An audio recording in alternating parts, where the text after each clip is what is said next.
একটা কথাই বলতে চাই, মানুষ বিভিন্ন কিছু করে কিন্তু ইতিহাস এবং কার কি অবদান কোন জায়গায় এটা মনে রাখে না।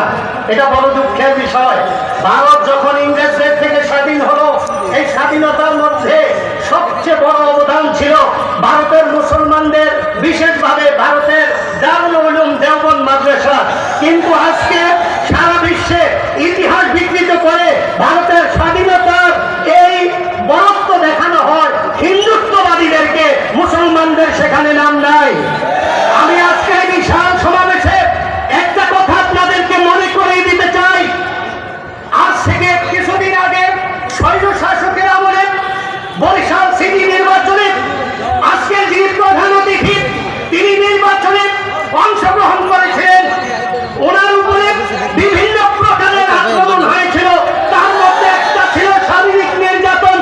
উনি সেদিন রক্তমাখা শরীর নিয়ে সমস্ত মানুষের সামনে বলেছিলেন, আল্লাহ যদি আমার শরীরে এক ফোঁটা রক্ত রাখে, এই রক্ত নিয়ে আমি এই সরকারকে এই দেশ থেকে বিতাড়িত করে ছাড়বো ইনশাআল্লাহ।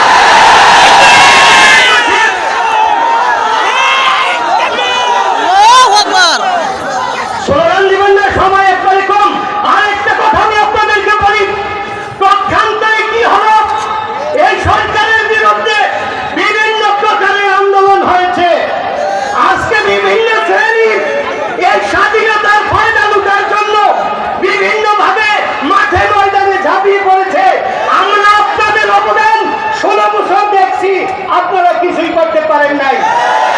যখন পীর সাহেব চরমনাই বরিশাল থেকে বলেছিলেন এক ফোঁটা রক্ত এই সরকারকে হটিয়ে দেবে, সর্বপ্রথম এই যখন ছাত্র জনতার আন্দোলন শুরু হয় তখন মার্শাল দেওয়া হলো, কারফিউ দেওয়া হলো।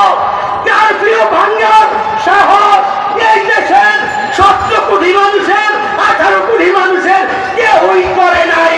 তখন পীর সাহেব চরমনাই প্রথম কারফিউ ভেঙে শাহবাগে আন্দোলন এগিয়ে নিয়ে গিয়েছে। একটা সময় আসতেছে, আবার ভোট আসবে। কেউ বলবে নৌকায় দেন, কেউ বলবে ধানে দেন, কেউ বলবে লাঙ্গলে দেন। আমার ভাইয়েরা, ইতিহাস যেন কেউ বিকৃত না করতে পারে, ইতিহাস যেন কেউ বিকৃত না করতে পারে।